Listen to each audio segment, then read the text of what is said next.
Hello good evening everyone, मैं doctor Swati Sharma English सूत्रा में आप सभी का स्वागत करती हूं। और आज मैं आप लोगों के लिए लेकर आई हूं मॉक टेस्ट 3। जैसा कि मैंने आप लोगों से कहा था कि मैं पहले आपको 5 टेस्ट कराऊंगी, फिर उसके बाद आगे की चीज़ें जो हैं वो करवाना शुरू करूंगी जो सिलेबस वाइज है। ठीक है जी। उसके बाद अब हमारी ये बुक है द पाथ टू विक्ट्री। ये यूपी टीजीटी के लिए है, उत्तर प्रदेश जो है Uttar Pradesh train graduate teachers के लिए, यानी कि जो बीएड वाले होते हैं उनके लिए ये जो है वो बुक है। और पीजीटी के लिए नहीं है ये, क्योंकि इसमें वैसे पीजीटी वालों के लिए सिर्फ ग्रामर कॉमन है, ग्रामर है, शेक्सपियर वर्ड्सवर्थ कॉमन है, figures of speech, literary terms. ये बुक जो है इसमें लिटरेचर वाला पार्ट है पूरा डिटेल्ड, फिर उसके बाद ग्रामर है, उसके बाद प्रैक्टिस पेपर लगे हुए हैं। जो लोग ये कहते हैं नोट्स चाहिए तो आप बुक खरीद सकते हैं। अभी ये बुक जो है ऐप पर ही अवेलेबल है, प्ले स्टोर पर ऐप इंग्लिश सूत्रा के नाम से अवेलेबल है और आप वहाँ से इस बुक को खरीद सकते हैं। ऑब्वियसली कुछ अच्छी किताबें आपके कलेक्शन में ज़रूर होनी चाहिए and this is one of them. उसके बाद ये हमारा एक लाइव बैच है, और लाइव बैच जो कि शाम को इसकी 2 घंटे की क्लासेस चलती हैं ग्रामर और लिटरेचर की। सुबह शाम को 5 से 7 की क्लासेस हैं इसकी। और ये जो बैच है इसी का बैकअप रहता है ये वाला, ये हमारा वीडियो बैच है।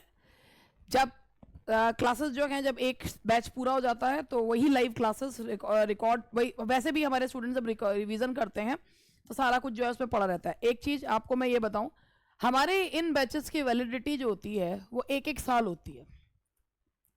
लोग 1 साल पूरा होते ही उन्हें हटा देते हैं और लोगों से जो है वो बाकी कहते हैं कि हाँ भाई दोबारा से कोर्स खरीद लो, दोबारा से ये कर लो। कुछ लोगों की नज़र में मेरे कोर्सेज महंगे हैं, मगर आपको एक चीज़ बताती हूँ कि हमारे जो स्टूडेंट्स को बैच वो परचेज करते हैं तो उनको हमने अभी जिन्होंने 1-1 साल की वैलिडिटी थी, चूंकि एग्ज़ाम नहीं हुआ, हमने अपनी जेब से पैसे भर के उनकी वैलिडिटी बढ़वाई है। क्योंकि वादा कर दिया था कि भाई अगर एग्ज़ाम जो है नहीं हुआ तब तक आपके पास चीज़ रहेगी, तो जब एग्ज़ाम नहीं हुआ तो कैसे कर देते, कैसे उनके वो। तो ऐसा नहीं है कि हम मजबूर थे या कोई हमें कुछ वो कर, एक चीज़ होती है कि हमारा अंतरात्मा जो है उसने कहा था, तो हमने अपने स्टूडेंट्स की वैलिडिटी बढ़वा दी। 1-1 साल के लिए उनकी वैलिडिटी मेरे ख्याल से 8 महीने या जितने 12 महीने की वैलिडिटी उनकी बढ़ चुकी है, बिना एक भी पैसा लिए। जो लोग जैसे ही वैलिडिटी ख़त्म होती है सारा कुछ हटा देते हैं और उसके बाद उसके पैसे लेते हैं। हमारे अब मेरे ख्याल से 3-3 साल पुराने कोर्सेज हटने शुरू हुए हैं, नहीं तो अभी तक हमारे पास जो है हमारे स्टूडेंट के पास सब कुछ था, सब मटेरियल था। क्योंकि ऐप में चेंजेस होते हैं, ऐप पैसे मांगता है, वो चीज़ें। तो हमारी ये जो मुझे ये चीज़ों के बारे में ऐसा नहीं है कि मैं इनको चीज़ों को पब्लिसाइज करती हूँ या मैं बार बार कहती हूँ कई बार कुछ चीज़ें कहनी इसलिए ज़रूरी हो जाती हैं क्योंकि लोग जो हैं वो जैसे और लोग होते हैं और प्लेटफॉर्म्स होते हैं, सबको एक ही डंडे से हाँकते हैं। मैं अपने बारे में क्या कहूँ कि जो है मैं उन लोगों में से हूँ कि मुझे सिर्फ मेरी ज़िंदगी में एक सिंपल सी चीज़ होती है कि एक जो चीज़ होती है ना, ऑनेस्टी, वो सबसे ऊपर रहती है। अगर किसी को कोई चीज़ दो तो बेस्ट दो, गलती हो गई तो उसे एक्सेप्ट करो, और अगर स्टूडेंट्स का नुकसान ना हो, अगर नुकसान हो रहा हो तो किसी भी तरीके से करके उस नुकसान को होने ना दो। दैट इज़, ये हमारी पॉलिसीज़ हैं जिन पर हम चलने की कोशिश करते हैं, और शायद इन पॉलिसीज़ पे चलते हैं, बेवकूफ़ नहीं बनाते हैं लोगों को। बिल्कुल भी जो है बेवकूफ़ ना बनाने की वजह से ही केवल 50,000 सब्सक्राइबर इसी हैं इंग्लिश सूत्रा के। ये एक आयरनी है, मगर ये है क्योंकि मेरे बस के स्टूडेंट्स लोगों से ये कहना नहीं है लाइक करो, बेल आइकन दबाओ, ये करो, ये करो, ये करो। क्योंकि मुझे ये लगता है जिसको अगर कोई चीज़ पसंद आई है तो वो आपके पास अपने आप आएगा, उसे ज़रूरत होगी तो वो आएगा। हाँ, उसके बारे में बताना बहुत ज़रूरी है, जैसे कि मैं आपको बता रही हूँ कि लाइव क्लासेस का बैकअप जो होता है वो इनमें है। दोनों की एक फ़ीस में अंतर होता है, वो महंगा होता है, ये सस्ता होता है। और जो है नोट्स वगैरह सब, नोट्स क्लासेस सब होते हैं, बस इसमें लाइव नहीं चलता है। UP TGT, PGT, TGT PGT combined, grammar, DSSS सब इनमें आपको मिलेगा। हाँ, इसके अलावा ये एक प्रैक्टिस बैच भी है जो लाइव चलता है। कुछ ही दिनों में ये भी जो है इसका भी वीडियो बैच जो है वो लॉन्च हो जाएगा। तो चलिए इसी के साथ अब हम लोग अपना जो है वो स्टार्ट करते हैं। तो ये हमारा मॉक टेस्ट है। Which of the following novels is not by Mulk Raj Anand. Mulk Raj Anand जिनके बारे में आप सब जानते ही हैं कि उनको प्रोपेगेंडिस्ट भी कहा जाता था, क्योंकि उन्होंने जिस समय अनटचेबल नॉवल लिखी थी उस समय छुआछूत जातिवाद इतना ज़्यादा था कि उस पर एक बाखा, एक स्वीपर बॉय की लाइफ पे एक नॉवल लिखना तो ये एक बहुत बड़ी चीज़ थी। और untouchable, coolie which has epic like qualities, two leaves and a bud जिसमें एक्सप्लॉयटेशन दिखाया है टी प्लांटेशन में, ये तीनों नॉवेल्स उन्हीं की हैं। कौन सी नॉवल उनकी नहीं है? द सेकेंड वाइफ, ये रेबेका फ्लीट की नॉवल है, that is the second wife. Now the next question is, point out the figure of speech. Like a patient etherized upon a table. Metaphor, climax, simile, personification. देखते ही आप लोगों ने पता लगा लिया होगा कि ये जो है कौन सी फिगर ऑफ स्पीच है। लाइक अ पेशेंट, कि पेशेंट की तरह, इवनिंग जब कैसे लेटी हुई होगी, जैसे एक पेशेंट को जो है वो एथराइज किया गया है। तो ये जो लाइन है ये टी.एस. इलियट की the love song of J. Alfred Prufrock की है। सिमिली है इसका आंसर। सिमिली का मतलब जब दो डिसिमिलर थिंग्स को कंपेयर करते हैं which have something in common, तो ये इसका आंसर है सिमिली, और जिसमें लाइक और एज वर्ड्स जो हैं वो यूज किए जाते हैं। The old play house. Old play house poem है किसकी? कमला दास जी की। कमला दास कौन थी? जिन्हें भारत की कन्फेशनल पोएट कहते हैं, भारत की सिल्विया प्लैथ कहा जाता है। वो उनकी पोएम्स की जो मेन थीम होती थी लव होती थी। She turned into Islam as well, और उन्होंने वो पॉलिटिक्स में भी सक्रिय थी। Basically she was not at all satisfied with her conjugal life. तो ये जो ओल्ड प्ले हाउस है वो अपनी पोएम्स में खुलकर बात करती है मेल डोमिनेंस की, पेट्रियार्कल डोमिनेंस की। तो ये जो ओल्ड प्ले हाउस पोएम है ये किस चीज़ की जो है बारे में बताती है? It's a protest against male domination. It's a protest against male domination. Keats dropped the first stanza of one of his odes. It was from Ode to Psyche, Ode to Melancholy, Ode to Apollo, Ode to Indolence. Keats, John Keats, जिनका बारे में कहा जाता है here lies the one whose name was written water, बहुत कम उम्र में जिनकी डेथ हो गई और कंजम्पशन की वजह से। और उनके ओड्स जो हैं 1819 में जो लिखे गए ओड्स थे वो उनके one of the best works में से एक हैं। इनमें जो एक ओड है ode to melancholy, that was in 4 stanzas earlier, लेकिन जब पब्लिकेशन का टाइम मतलब पब्लिश होने वाले थे उससे पहले उसका फर्स्ट स्टेंजा ड्रॉप कर दिया गया था बिकॉज ऑफ स्टाइलिस्टिक पर्पस। तो odd on melancholy, odd on melancholy जिसमें से फर्स्ट स्टेंजा ड्रॉप किया गया था।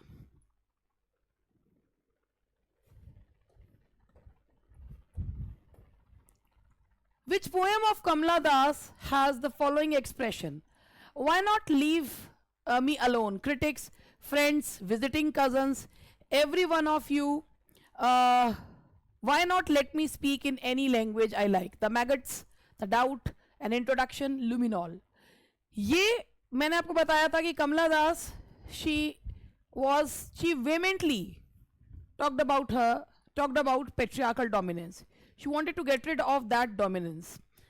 तो उन्होंने इसमें ना अपनी एक सबजुगेटेड सेल्फ के बारे में बताया है कि why not people leave me alone, why not they let me do whatever I want to do, and that is in an introduction.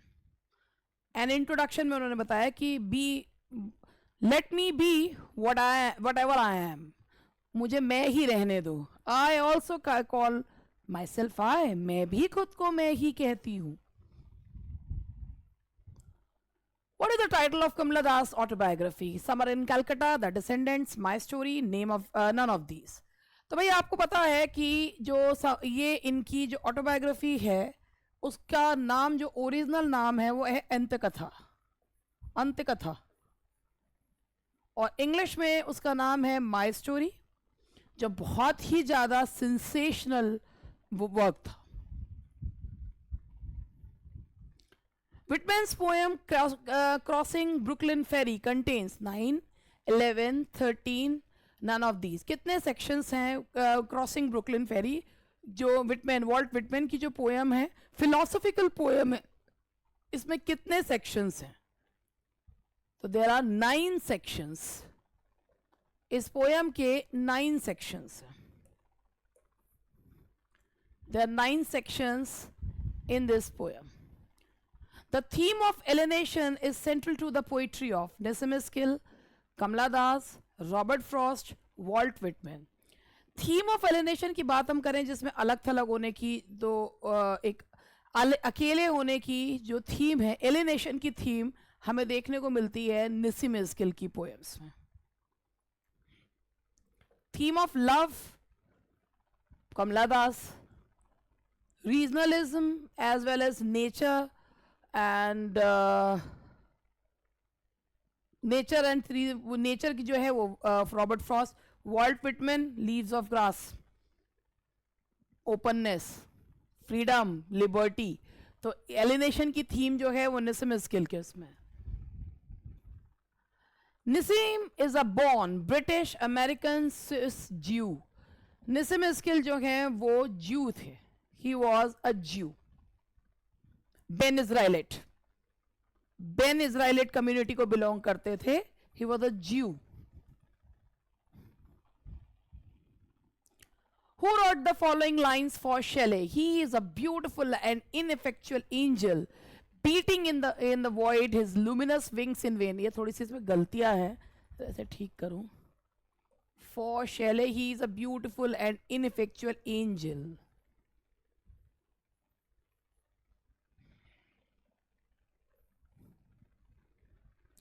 Beating in the void, beating in void his luminous wings in vain. शेले को एक beautiful angel किसने कहा था, जो अपने पंख फड़फड़ा रहा है मगर बेकार में? That is Matthew Arnold.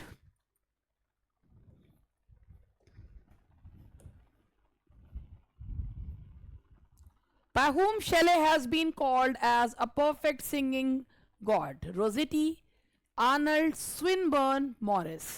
शेले को किसने एक परफेक्ट सिंगिंग गॉड जो है वो कहा है? और bye whom Shelley has been called a perfect singing god, and that is by Swinburne, Swinburne,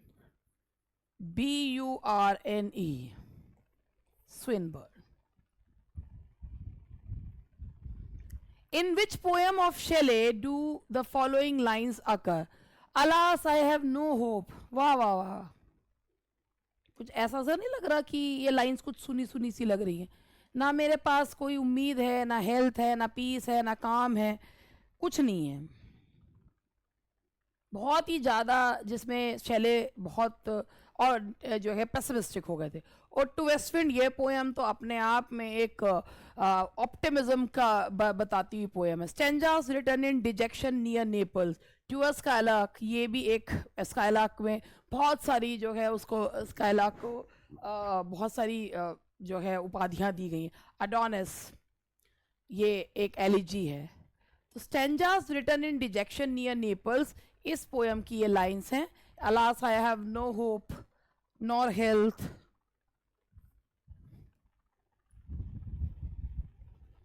in which magazine were published the first series of the essays of Elia? British magazine, Swiss magazine, American magazine या London magazine?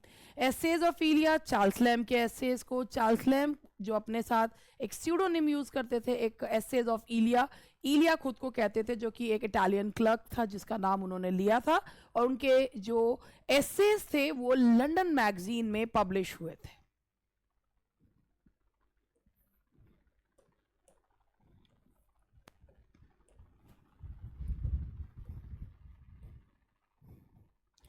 Fill in the blank with an article. India today needs dash Gandhi. जब हम proper noun को as an adjective या proper noun को quality बताने के लिए use करते हैं, ठीक है, जब हम प्रॉपर नाउन को क्वालिटी बताने के लिए यूज करते हैं, प्रॉपर नाउन की तरह यूज नहीं होता, तो वहां पर हम क्या लगाते हैं? ए या द। अब ए कहाँ लगता है और द कहाँ लगता है? अगर ग्रुप तक सीमित करोगे तो द लगाओगे, जनरल सेंस में बोल रहे हो तो ए लगाओगे। India today needs a Gandhi, अगर होता he is the Gandhi of India, तो किसी व्यक्ति को कह रहे हैं कि वो भारत का गांधी है, या he is the Gandhi of America, तो किसी को अमेरिका तक सीमित कर रहे हो। जनरल सेंस में क्वालिटी बताने के लिए अ का यूज किया जाएगा। He knows how to play dash words, how to play into, on, up or over. He knows how to play on words. पान होता ना प्ले ऑन वर्ड्स, शब्दों पर कैसे खेलना, एक ही शब्द के दो अर्थ कैसे निकालने हैं। How to play on words, शब्दों से खेलना। To tread on someone's toe है ये, to tread on someone's toe. flatter someone, follow someone, upset someone, satisfy someone. To tread on someone's toe. अब आप इसको, मैं आपको वैसे समझाती हूँ। मान लीजिए ये किसी के टोज हैं, अब मैंने बहुत सुंदर टोज बनाए हैं। To tread on someone's toes, और कोई इन पे पैरों पे भटाक से पैर रख दे, क्या होगा? फ्लैटर कर रहे हो, फॉलो कर रहे हो किसी को, क्या करो, गुस्सा दिला रहे हो ना, तो क्या आएगा? That is C, to upset someone, to tread on someone's toe. किसी के पैरों पर चढ़ के खड़े हो जाना, तो उसे क्या कहते हैं? उसे कहते हैं to upset someone, to tread on someone's toe. ऐसे इसको एक बार मैंने अपनी क्लास में भी ऐसे ही समझाया था।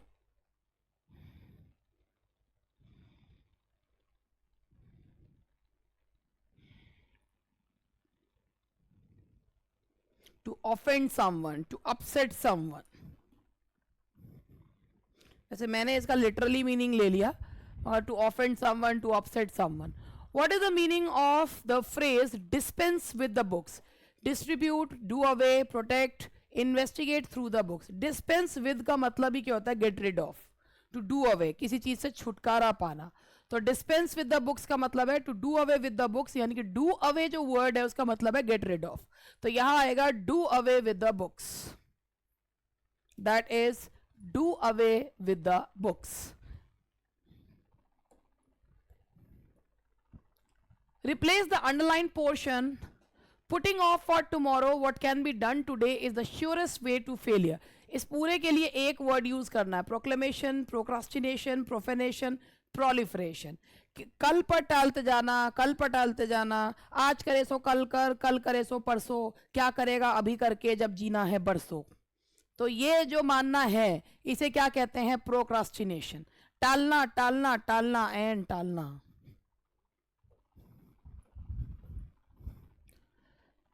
The part of a government which is concerned with making of rules, court, tribunal, bar, legislature.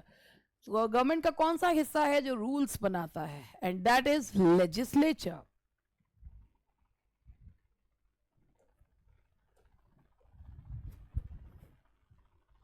A turncoat is a man of principle, a poor man, a man who changes his opinions, a man who does not change his opinion. Turncoat आप लोगों ने एक कहावत सुनी होगी, थाली के बैंगन। यह थाली है, यहाँ बैंगन है, यहाँ पे वो पड़ा, यहाँ वो पड़ा तो यहाँ लुढ़क गए, नहीं तो यहाँ लुढ़क गए। हाँ हाँ हाँ, तुम भी सही, तुम भी सही, जहां पर भार दिखा वहां को लुढ़क गए, उन्हें टर्न कोट कहते हैं। तो एक व्यक्ति जो अपने ओपिनियंस चेंज करता है, that is called turncoat, a man who changes his opinions. The substitution of a part for the whole is synecdoche, imagery, metaphor, symbol. Substitution of a part for the whole, कि part से whole के लिए। हम अपनी आपकी लड़की का हाथ मांगने के लिए आए हैं, तो ये part है whole के लिए, that is synecdoche.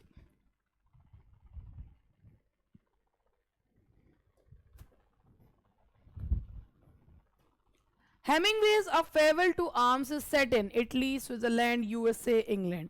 हेमिंगवे का फेयरवेल टू आर्म जो है वो कहाँ पर सेट है?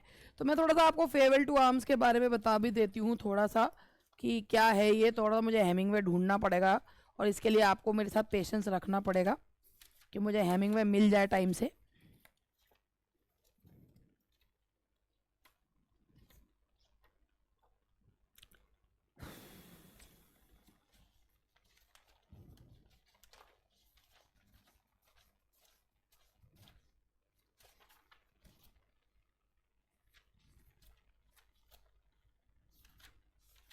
फॉकनर मिल गया है, हेमिंगवे नहीं मिल रहे हैं।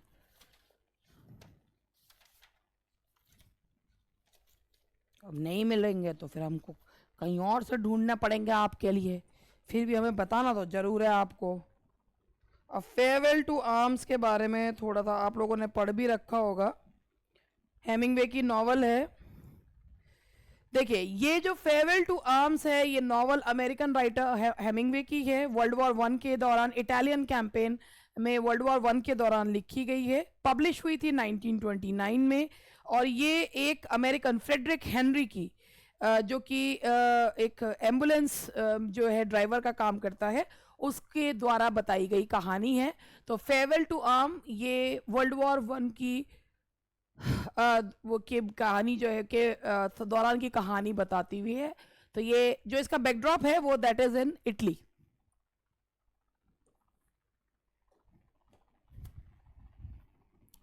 Which movement of the Victorian age has influenced the novels of Charles Dickens? Liberalism, pre-Raphaelite, Oxford या एस्थेटिक मूवमेंट?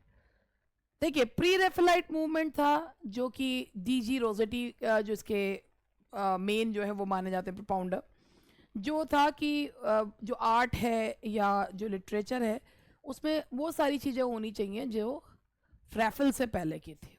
ऑक्सफोर्ड मूवमेंट जो कि ऑक्सफोर्ड यूनिवर्सिटी से चलाया गया था, for church. Aesthetic, art for art sake. Liberalism क्या है? लिबरलिज्म इक्वल राइट्स, लिबर्टी और फ्रीडम फॉर एवरीवन, ये था लिबरलिज्म। और कौन सा मूवमेंट चार्ल्स डिकेंस की नॉवेल्स में देखने को मिलता है? लिबर्टी, फ्रीडम, इक्वल राइट्स, ये मूवमेंट है लिबरलिज्म जो चार्ल्स डिकेंस के नॉवेल्स में देखने को मिलता है।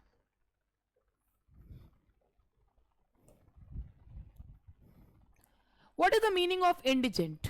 Rich, brave, intellectual, poor. Indigent का क्या मीनिंग होता है? That is poor, गरीब, pauper, बहुत ही ज्यादा गरीब को बोलते हैं indigent. That's poor. The meaning of license is hatred, love, rough, intimacy. Licence मतलब वैसे तो गठबंधन और उसको कहते हैं अब लाइसन जो है लाइसनिंग यानी कि जोड़ना, और उसको तो दैट इज, इसमें से जो सही बैठता है दैट इज इंटीमेसी। इसमें जो है वो और कोई वर्ड इसके हिसाब का नहीं बन रहा है। और इंटीमेसी जो कम्युनिकेशन और cooperation which facilitates a close working relationship between people, तो लाइसन इज इंटीमेसी, हम इसको ले लेंगे, तो that is intimacy.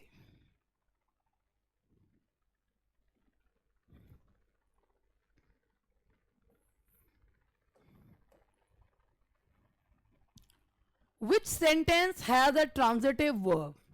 He was looking at me. Transitive verb का मतलब क्या होता है? जिसमें जो verb के बाद एक्शन ट्रांसफर हो जाता है और एक्शन ट्रांसफर होने के साथ साथ whom और what का जवाब देता है। अब अगर आप इसको समझे, he was looking where at me, ये where का जवाब दे रहा है, ना whom का ना what का। Don't interfere in the quarrel, don't interfere where in the quarrel, he has gone where to Patna. तो ये सारे के सारे जो हैं वो प्रेपोजिशनल फ्रेज यानी कि एडवर्ब फ्रेज है, कोई भी इसमें जो है वो ऑब्जेक्ट है ही नहीं। ही ट्रीटेड हर बैडली, इसमें है ही ट्रीटेड हुम, तो यहाँ आ रहा है हर। बैडली एडवर्ब है लेकिन ऑब्जेक्ट आ गया है, इसीलिए यही इसका आंसर है, हुम का जवाब दे रहा है। Find the correct sentence. Tom, I and you, I, you and Tom, I, Tom and you, Tom and I. जब पर्सनल प्रोनाउंस एक साथ आते हैं तो उसमें you 2 3 1 का सीक्वेंस होता है, और अगर किसी का नाम दिया हो तो उसे थर्ड पर्सन मानते हैं, that is 2 3 1 you, Tom and I ate sweets. ये रिपीट हो गया है। Romanticism is basically a movement that reacted against various aspects. In philosophy, the Romanticism reacted against the rationalism of the 18th century, the view of physical world dominated by science, the theories of John Locke, all of these. Romanticism actually in सभी के against था। वो 18th century के against का reaction था, जो हर चीज में लॉजिक लगाते थे, केवल हर चीज में साइंस को लॉजिक को वो देना, और जॉन लॉक की थ्योरीज को के अगेंस्ट था। तो that is all of this. Romanticism था back to nature, escape in nature.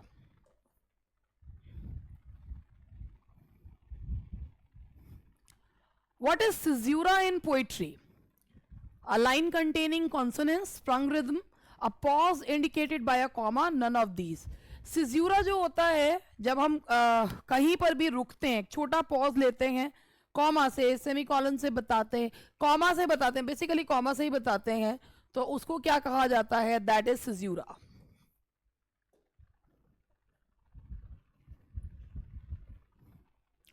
What figure of speech has been, which figure of speech has been used in the following lines? Even thus last night and now night more I lay and could win thee sleep by and stealth. Even thus last night and now night more I lay and could win thee sleep. यहाँ पर sleep को संबोधित किया जा रहा है। Apostrophe का मतलब ही होता है किसी डेड को, किसी एब्सेंट को, किसी एब्स्ट्रैक्ट नाउन को संबोधित करने को अपॉस्ट्रोफी कहा जाता है। तो यहाँ पर sleep को संबोधित किया जा रहा है, तो यहाँ फिगर ऑफ स्पीच है apostrophe. He managed to dash several times but was finally by the police abscond, freed, deceived, cheated, chased, escaped, nabbed. बहुत बार भागने की कोशिश करी, बचने की, फाइनली दबोच लिया गया। तो यहाँ पर इसका आंसर होगा D. He managed to escape but was finally nabbed. ये टू के हिसाब से वर्ब की फर्स्ट फॉर्म बेयर इन्फिनेटिव, यहाँ was finally nabbed क्योंकि पैसिव वॉइस है, तो वर्ब की third form. Chastity is the greatest dash of a woman, possession, treasure, ornament, property. कि पवित्रता औरत का सबसे बड़ा गहना है, तो है ना, तो ये है that is ornament.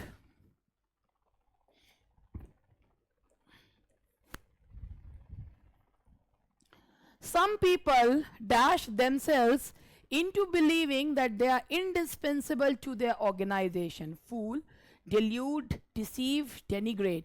कुछ लोग खुद को ये भ्रम में रखते हैं कि हम अगर नहीं होंगे तो ऑर्गेनाइजेशन नहीं चलेगी। इसे खुद को धोखा देने को अपने, जिसे कहते हैं डेल्यूजन, सेल्फ डेल्यूजन, और ये है वर्ड आएगा यहाँ पर डेल्यूड।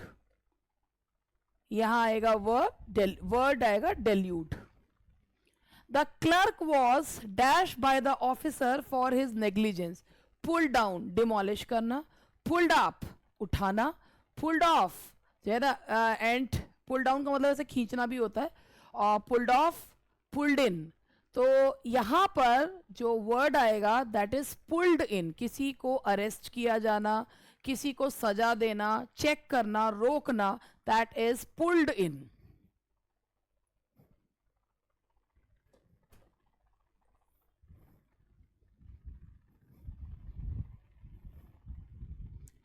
Most politicians are now interested in feathering their own pockets.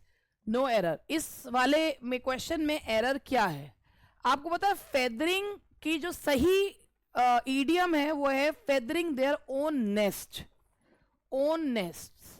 तो इसमें सी पार्ट में जिसका मतलब होता है खुद के लिए ही काम करना, खुद को rich banana, that is feathering their own nest, केवल खुद की भलाई करना। A bus collided dash a car, two into against with. A bus collided with a car, car से टकरा जाना, collided with a car.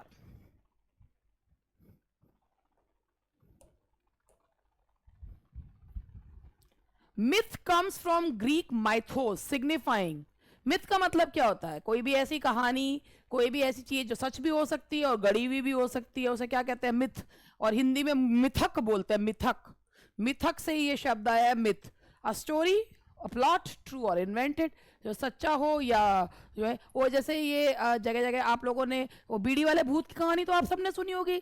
हमारे जगह पे हर गांव में एक ना एक ऐसे बुजुर्ग व्यक्ति जरूर मिल जाते हैं जिनसे एक किसी ना किसी भूत ने बीड़ी मांगी होती है। तो वो जो कहानियां होती हैं वो यहीं से जो है इन्वेंट होती हैं। तो यहीं से मिथ शब्द जो है वो आया है, स्टोरी, प्लॉट, ट्रू और invented. I haven't been to cinema for ages. We dash go a lot. हम जाया करते थे मगर अब नहीं जाते। डिसकंटिन्यूड हैबिट को कौन सा वर्ड जो है वो बताता है, कौन सा मॉडल ऑक्सिलरी बताएगा? We use to go a lot, discontinued habit.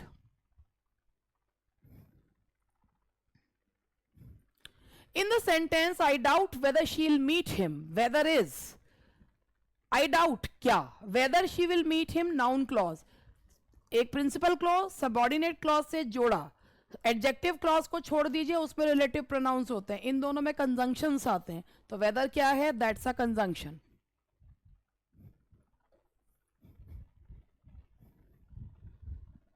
तो ये थे आज के क्वेश्चंस। 39 ही रहे क्योंकि एक रिपीट हो गया था तो ड्रॉप हो गया है बीच में। तो दैट्स ऑल फॉर टुडे, आज के लिए इतना ही। खुश रहिए, मस्त रहिए, may God bless you and may God fulfil all your dreams.